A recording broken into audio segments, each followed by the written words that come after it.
Aujourd'hui, nous sommes le 8 septembre 2024. Quelle est la personnalité de Michel Barnier, le nouveau Premier ministre actuel?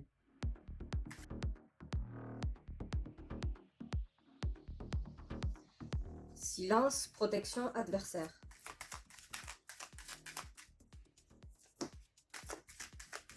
Quelque chose de nouveau.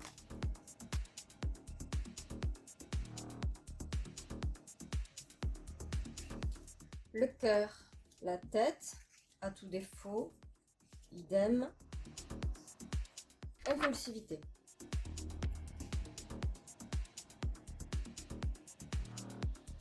Prise de recul et mettre de côté, sacrifier. Contrat, factuel, concret.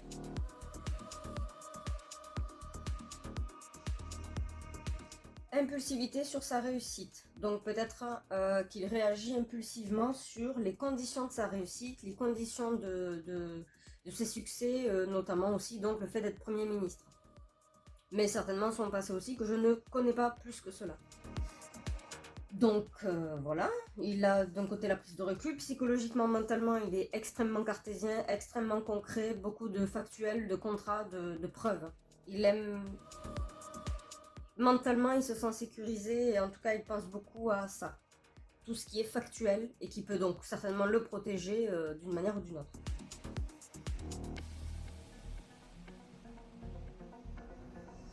Il ne dit mot sur ce qui concerne son cœur et donc ses émotions. Il y a des choses qu'il a faites dont il est peu fier, a priori, il le garde au fond de lui.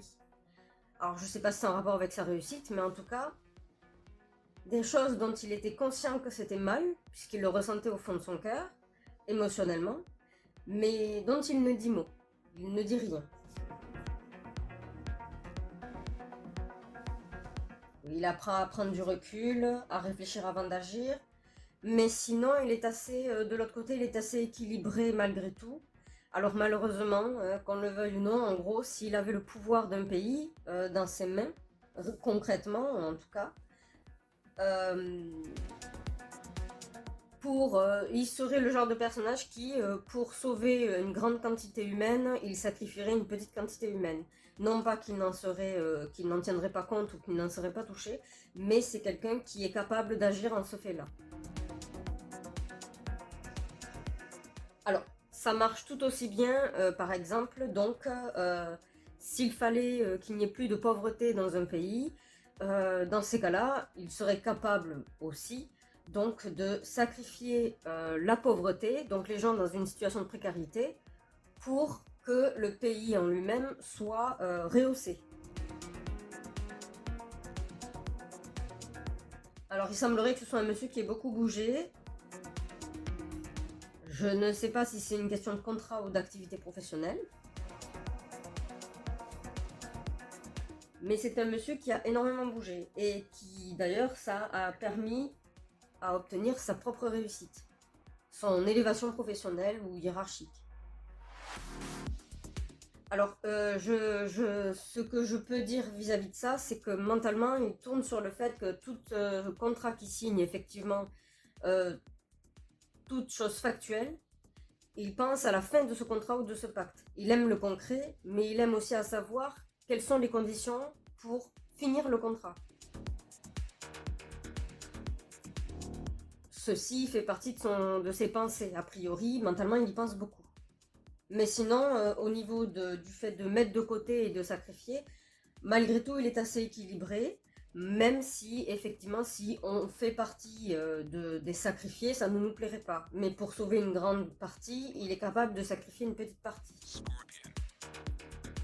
Il a cette possibilité-là et il apprend à prendre du recul sur les choses. À réfléchir avant d'agir. Et il est capable d'instiguer ce genre de comportement, c'est-à-dire avant d'ouvrir la bouche, avant d'agir par impulsivité, il faut réfléchir aux conséquences. Il est capable de l'apprendre. Certainement que c'est dû à ses propres erreurs qu'il cache au fond de lui et qu'il ne dit pas qu'il a cette capacité-là de prendre du recul. Parfois, pour savoir que le feu brûle, il faut se brûler. Soi-même. Mais sa réussite, a priori, est en rapport avec quelque chose d'international. Et si on lui parle de ça et qu'on le titille sur ça, qu'on l'embête sur ça, qu'on le pique sur ça, ça peut le faire réagir impulsivement. Il peut mal le prendre, il peut avoir une réaction sans réflexion sur le moment vis-à-vis de ce sujet-là. Le nom de sa réussite et les conséquences, les causes de sa réussite. Je pense que le côté international en soi, il est possible que ce soit avec des institutions qui prônent la paix. Mais je ne sais pas réellement, mais c'est vis-à-vis des institutions qui prônaient la paix, ou en tout cas c'est leur propagande à eux, qui prônaient la paix. Et il ne semble pas que ce soit une mauvaise personne en soi, hein. Au fond, il ne semble pas que ce soit une mauvaise personne. Quelqu'un qui ne pense qu'à ses propres intérêts, voilà, qui pense qu'à que du bénéfice. Au contraire, il a eu fait des erreurs, il semble qu'il ait appris de ses erreurs, mais que ça l'ait tourmenté, que ça le tourmente encore, évidemment, mais qu'il essaye de s'améliorer en tout cas. Voilà, il réfléchit, il est très très contractuel, c'est très, très porté sur le contenu d'un contrat, d'un pacte, d'un accord, mais également la possibilité d'en sortir, ce qui fait partie du contrat, comme quand vous signez un contrat d'embauche, quoi. Euh, Vraiment, je vois pas quelque chose de spécifiquement mauvais, et là c'est pareil, hein, il est capable de sacrifier, ça veut pas dire tuer, hein, sacrifier ça peut être mis de côté, délaissé, abandonné, ignoré. Il est capable de sacrifier pour l'équilibre des choses et pour la protection. Alors ça peut être vis-à-vis d'humain, vis-à-vis d'une situation, de sa propre vie personnelle, il est capable de le faire. Vraiment, je ne vois pas quelque chose de mauvais. Il est très porté sur les contrats, par contre, je sais pas si aussi mentalement, il y a un truc dont il arrête pas de penser, c'est euh, comment dire, comme si sur sa tête il avait une épée Damoclès qui a été évoquée il y a longtemps, peut-être, et dont il est au courant, qui le préoccupe énormément. Et cette épée de Damoclès, c'est la menace, c'est on va te détruire, te détruire, t'anéantir, toi, Michel Barnier, quoi. Comme si on le menaçait. Et ça, c'est dans sa tête et ça ne part pas. Il y pense énormément également. Comme s'il était menacé de mort professionnelle, de mort financière. On n'est pas obligé de tuer concrètement les gens pour qu'ils se tuent, pour les détruire à l'intérieur, pour les tuer à l'intérieur. On peut le faire en les ostracisant, en les empêchant d'évoluer, en leur prenant tout ce qu'ils possèdent, en n'étant plus rien du tout, quoi. Ça se fait énormément, hein. Tuer, c'était avant. Maintenant, on tue d'une autre manière. Parce qu'apparemment, il y a plus de pouvoir de le faire. Parce que les gens dépendent plus de leur situation plutôt que la vie elle-même. Mais sinon, je ne vois pas quelque chose de mauvais envers ce fameux Michel Barnier, Premier ministre. De sa personnalité. Quelle est la vraie mission de Michel Barnier en tant que Premier ministre? Quel est le vrai but de sa position dans le Premier ministre en France? Quel est son but? Pourquoi est-il réellement Premier ministre? Pourquoi est-il dans cette position?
Michel Barnier, il y a des choses qu'il sait. Je suppose que beaucoup de gens le savent aussi, mais il a plus de détails. Sur la façon dont ça fonctionne à l'intérieur. Il a des connaissances. Que ça fonctionne au sein de, que ce soit de l'Union Européenne, de la France, tout ça. Euh, il semble que sa tâche, je ne sais pas si c'est en rapport avec tout à l'heure le tirage de la personnalité, mais sa tâche, ce qu'il veut faire, c'est faire un espèce de mea culpa, parce que on peut faire des mea culpa parce qu'on a des remords. Je donne un exemple exagéré pour que vous compreniez. Quelqu'un de l'époque de la Seconde Guerre mondiale qui aurait participé à faire du mal à d'autres personnes, ou un peuple, ou une ethnie, ou voilà, qui l'a fait au nom du gouvernement qu'il y avait actuellement, à ce moment-là, je veux dire, donc le côté des méchants, voilà. Admettons que plus tard, il l'a pas fait tout seul, hein, mais que tout ceci a été camouflé, mis en secret, et dont personne ne parle et qu'on ne le met pas en avant car chacun tient les dossiers de chacun en secret. Si on veut le descendre, on n'a qu'à sortir le dossier de la Seconde Guerre mondiale, voici ce que tu as fait, des expériences sur telle personne et tout ça. Et que cette même personne, plus tard, des années plus tard, le temps passant, l'expérience et le cœur qui se met à faire son travail, les émotions, et des remords. Et que le fait de ces remords lui trouble le cœur, le perturbe,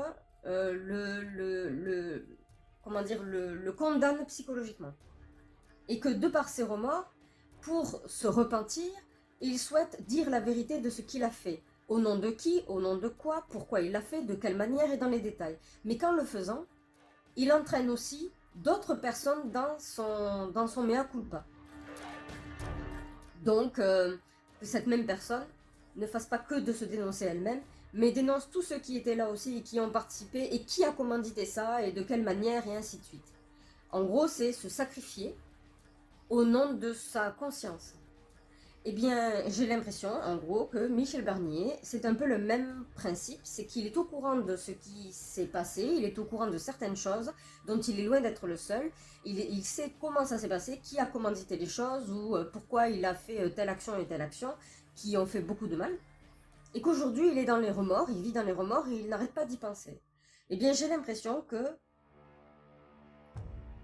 comment dire, Michel Barnier veut dire ce qui s'est passé, de mal qui a fait beaucoup de mal aux Français, qui a fait beaucoup de mal aux gens et de leur situation actuelle. Il veut balancer ce qui s'est passé, mais ne pas y aller tout seul. Il veut lancer les dossiers. Qui de mieux que quelqu'un qui était au sein d'un problème pour parler de ces problèmes-là?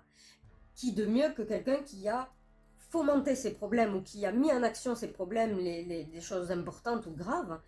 Qui de mieux que cette personne peut dire réellement ce qui s'est passé, comment ça s'est passé, quel a été le déroulé? Eh bien, il semblerait que Michel Barnier, ce soit son but. Il veut réparer, se repentir, comment dire, pas forcément demander le pardon, mais se repentir et régler ce qui s'est passé. Avec son propre pouvoir, sa position et ainsi de suite. Vraiment, c'est comme s'il se repentissait de quelque chose. Et il semblerait qu'en faisant cela, de ce fait, je ne lis pas de la vengeance, mais je lis le fait de rétablir l'équilibre. Il y ait certaines personnes qui soient condamnées, ou condamnables en tout cas. Et il y va de comme si... c'est vraiment dans l'esprit comme s'il partait en guerre pour la vérité. Contre les mensonges, contre les trahisons. Comme s'il partait en guerre. Alors vraiment, je ne vois... c'est ce que je lis. Je lis le fait que, oui, il va commencer à parler beaucoup, partager certaines informations et dénoncer pour remettre les pendules à l'heure. Et vu qu'il a été l'acteur aussi, a priori, de ce qu'il va dénoncer, il se sacrifie également dans ce contexte-là. Mais il va mettre tout le monde. Il va vraiment, son but, c'est de mettre tous ceux qui sont responsables de leurs actes dans le même sac. Et lui se mettra dans le même sac. Il va se sacrifier.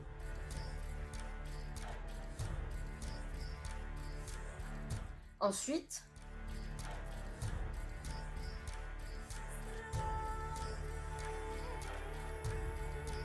je ne sais pas s'il aura un rapport ou un lien direct avec la loi sur l'euthanasie. Mais apparemment, de toute façon, soit il va avoir un discours sur l'euthanasie, Donc, dire certaines choses, je sais pas si ce sont des vérités, mais il va avoir peut-être un discours sur la loi de l'euthanasie pour changer la façon de penser des citoyens vis-à-vis de l'euthanasie.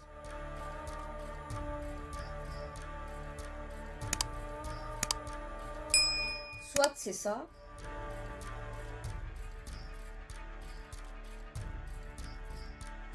il est possible qu'il parle de la mort, mais peut-être dû à la période de pandémie, mais ça a peut-être un rapport avec l'OMS et les conditions qui vont avec. J'arrive pas à voir si le fait qu'il en parle soit bénéfique ou pas, ou s'il dit une vérité, ou s'il dit quelque chose.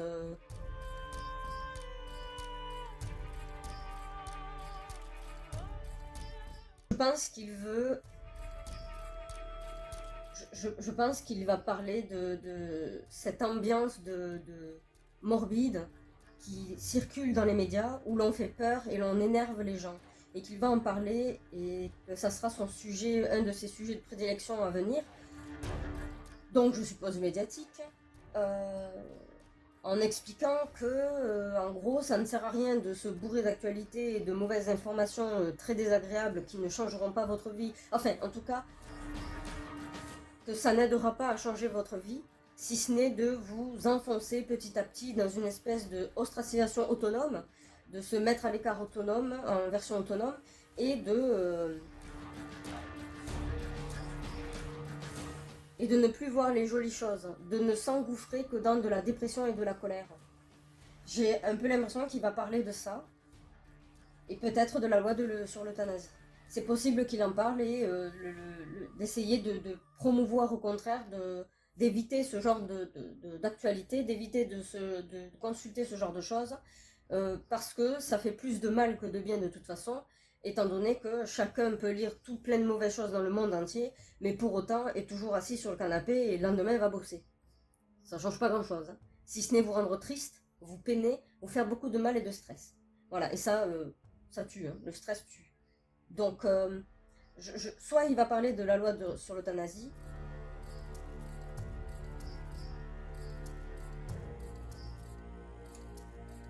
là, soit il va parler sur la loi de l'euthanasie, soit il va aussi parler de la loi de l'euthanasie, de sorte à changer la vision des gens et qu'ils ne prônent pas la mort et les mauvaises choses, mais également possiblement tout ce qui est la communication en France, c'est-à-dire cette communication de peur, de stress, de peine, de tristesse, qui n'apporte rien de bon au sein de l'esprit des gens, étant donné que ces mêmes personnes qui lisent le mal autour d'eux dans le monde entier, en fait, ne peuvent rien faire de plus.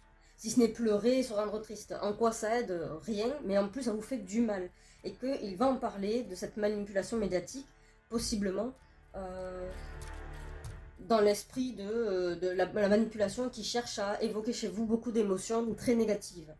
Et ça ne vous aide pas, ça n'aide pas à être triste tous les jours, on finit par être démotivé de quoi que ce soit, et ne plus voir de jolies choses, ne plus s'attarder là-dessus. Il est possible qu'il en parle, mais aussi également donc de la loi sur l'euthanasie. Il y a aussi un autre truc dont il risque de traiter le sujet, c'est évoquer chez nous le besoin de se préparer à du changement un, très dur, un changement très compliqué, un changement très dur qui nous impacterait énormément dans notre quotidien et dans nos foyers. Il semble qu'il émette un message de préparation. Je vous donne un exemple exagéré. Si jamais il redoute, comment dire, qu'il n'y ait plus d'importation alimentaire et compagnie, qu'il vous dise, qu'il fasse comprendre qu'il faille préparer en gros des packages de survie, de nourriture, parce qu'il va manquer de nourriture. Pareil pour les médocs, pareil pour beaucoup de choses. Il semble qu'il va prévenir de quelque chose et il va initier les gens à devoir se préparer, à peut-être devoir se débrouiller tout seul pendant un certain temps. Et se protéger. Se protéger, se préparer. J'ai l'impression qu'il est au courant de certaines choses et ça va avoir lieu, en gros, qu'il est au courant d'un énorme changement en France qui va changer le quotidien des Français, donc des citoyens. Et il les met en garde et leur demande de se préparer, ou en tout cas il va faire en sorte que tout le monde se prépare à devoir se débrouiller par soi-même. Et se protéger avant toute chose. Mais se débrouiller par soi-même, ne plus compter sur les institutions ou les industries et ainsi de suite. Vraiment se protéger. Il y a un gros changement à venir dont il semblerait qu'il soit au courant, ou en tout cas dont on l'a informé.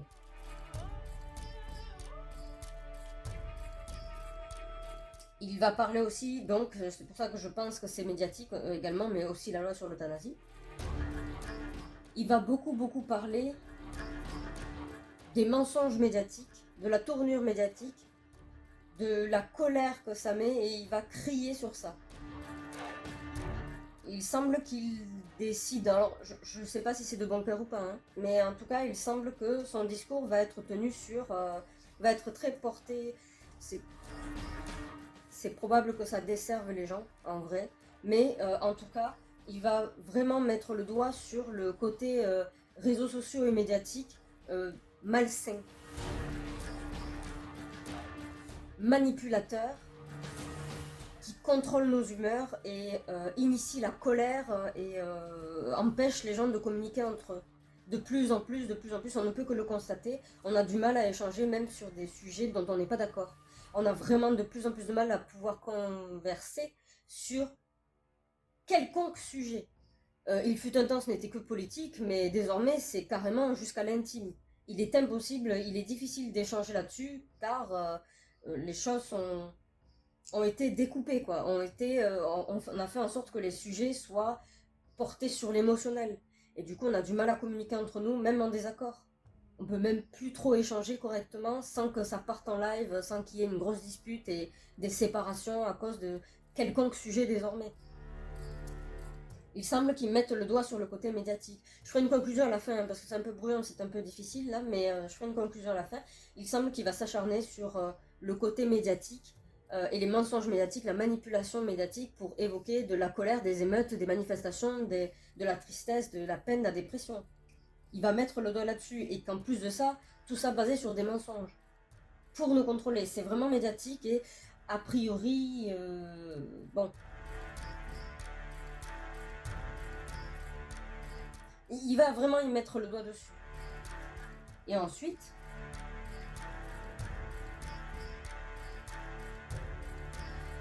il semble qu'il va parler également du devenir du pays France, sur lequel nous sommes,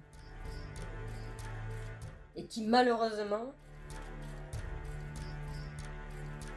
dessine un avenir, quelle qu'en soit l'issue, très dur, très compliqué. Peut-être même qu'il va parler d'une séparation du pays de la France avec je ne sais quel autre groupe de pays ou quoi que ce soit, mais il semble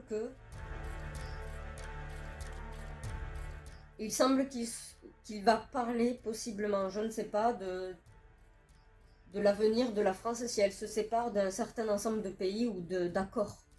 Et si elle s'en sépare, il nous parlera des conséquences concrètes et factuelles. Les fameuses conséquences, mais qui donneraient normalement à la suite quelque chose de bénéfique, mais ça va être très dur.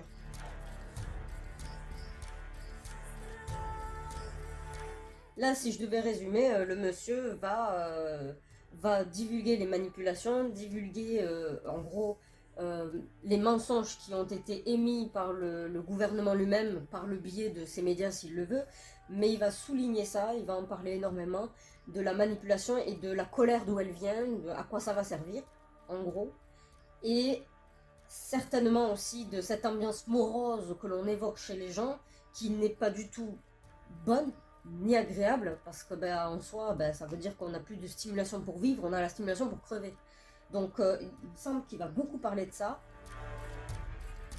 de secrets dont il est au courant, il va faire de grosses confidences dans lesquelles il se mettra, il se sacrifiera, parce qu'il se mettra dans ce même lot, puisqu'il a été acteur, il l'admettrait apparemment, mais également de l'avenir du pays. Je ne sais pas si c'est pour l'histoire de sortir ou pas de l'Union Européenne, j'en ai aucune idée, mais en tout cas de l'avenir du pays de France, donc ses citoyens en conséquence, la difficulté que va rencontrer la France, donc les Français, dans les années à venir. Et apparemment, ce serait vraiment de très grosses difficultés, très dures, au point où il préviendrait les Français de devoir se préparer à se débrouiller tout seul et à se protéger.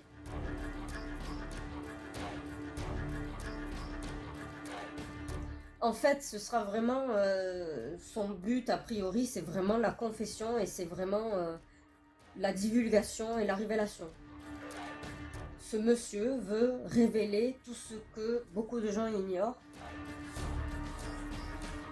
et les préparer. Et encore une fois, je ne sais pas si c'est en rapport avec le tirage précédent sur sa personnalité, il est possible que ce soit par remords qu'il fasse ça et par le désir de se repentir. Quand quelqu'un se repentit de quelque chose, il n'est pas important de souligner son âge ni ses profits qu'il ait eu fait pendant ce temps-là. Le geste à souligner, je pense que le plus important, c'est le fait que la personne se repentisse sincèrement. Je parle bien de sincérité. Je ne parle pas de coup de com ou buzz de réseaux sociaux. Hein. Vraiment pas. Mais que ce soit sincère. Et qu'à la fin des fins, le fait d'en parler puisse essayer de faire changer la façon d'interpréter la vie, en tout cas le gouvernement et le pays, des gens. Leur apporter quelque chose de productif, bénéfique. Voilà. Il semble que le monsieur, c'est vraiment de la repentance, quoi. Il y aura beaucoup de révélations. Et aussi de prévention. De prévention à se prémunir et se protéger.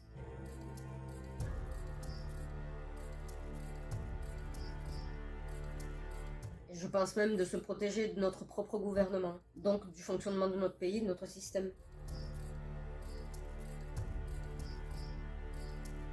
Il semble vraiment qu'il soit au courant de beaucoup de choses. Énormément de choses. Si je devais en conclure ce qu'il pense et ce dont il va nous parler, ça va aller vraiment mal et ce sera très dur pour les citoyens.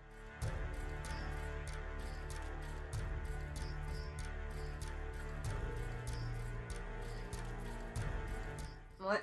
Difficulté, préparation, attaque des médias, attaque du gouvernement, révélation.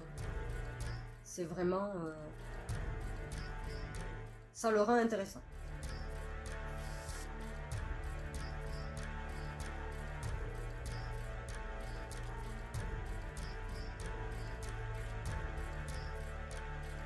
La repentance. Ah, intéressant.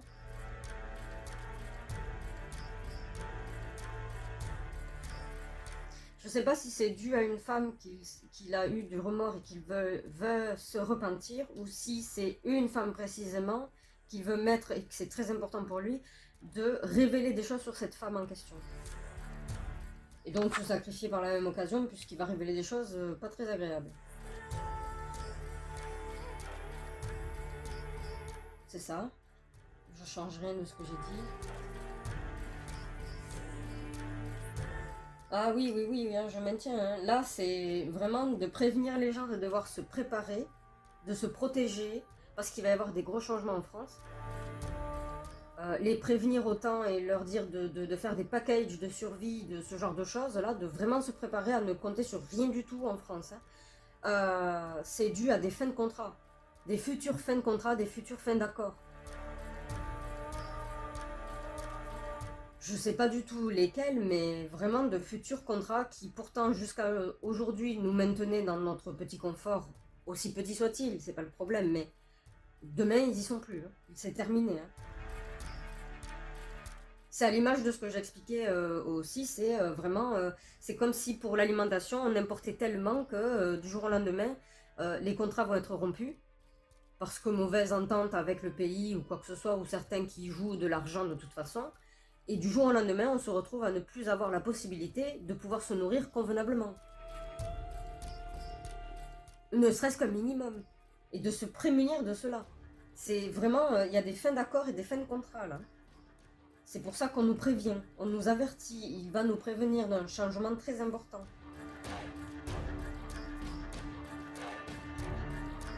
Ah c'est pareil, c'est vraiment, je change rien à ce que j'ai dit. Hein.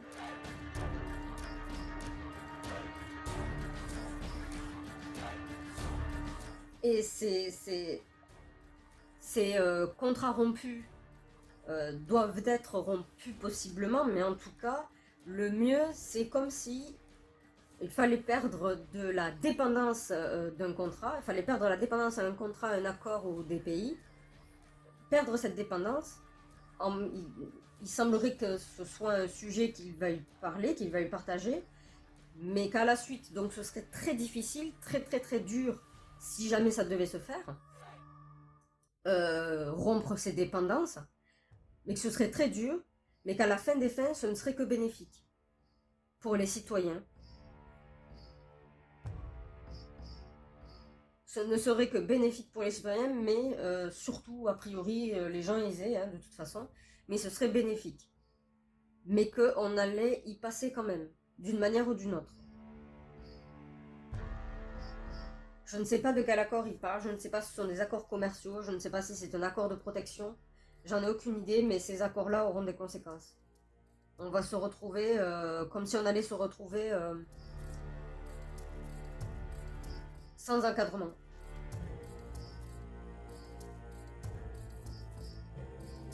Il y a vraiment... c'est des révélations et de la préparation. Hein. Je change rien à ce que j'ai dit.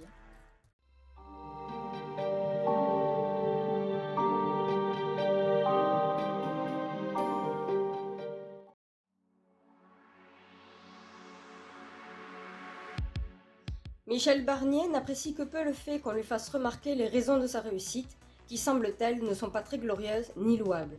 C'est une personne très cartésienne, n'estimant n'important que le concret et le factuel. Il est conscient de ses erreurs passées, possiblement en rapport avec l'origine de sa réussite, et donc des institutions internationales ayant prôné la paix lors de leur établissement.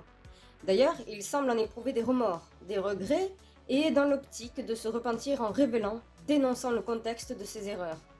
Michel fait preuve de sagesse dans ses actions grâce à sa prise de recul, sa prévoyance et sa réflexion. Cet homme est prêt à sacrifier une petite quantité pour sauver une grande quantité, dans ses choix politiques. Sacrifier au nom du mieux, et il est capable de se sacrifier lui-même. Il apparaît que Michel Barnier soit menacé de destruction sociale depuis fort longtemps, chose qui le préoccupe assez abondamment chaque jour. Un de ses projets est de faire de lourdes révélations sur des actions et décisions passées qu'il regrette depuis, au fond de son cœur. Mais en faisant ces révélations, il indiquera des noms de complices, ceux qui ont participé à ces décisions et signatures. Et pour soulager sa propre conscience, il se sacrifierait publiquement en divulguant tout ce qu'il sait. On va l'entendre beaucoup parler de la loi sur l'euthanasie et ou des nouvelles directives de l'OMS dans le domaine de la santé et son pouvoir international, les raisons d'utiliser le levier d'état d'urgence sanitaire. Il appuiera sur l'ambiance nocive et mortifère des médias, non bénéfique psychologiquement pour quiconque consulte l'actualité très régulièrement. Il en viendra même au conseil de ne pas les consulter pour ne pas souffrir et développer de la dépression ou de la colère inutile et handicapante pour nos vies quotidiennes. Il nous partagera aussi les raisons de cette abondance de médiatisation destructrice. Michel Barnier nous incitera également à nous préparer à un changement assez dur et radical. Se préparer notamment à ne pas pourvoir à nos besoins alimentaires comme à l'habitude, nous protéger, ne compter sur aucun service administratif de l'État. Il semble que quelques événements à venir, comme des contrats désaccords rompus, nous impacteront dans nos vies, nos habitudes et notre confort. Un conseil pour préparer un package de survie.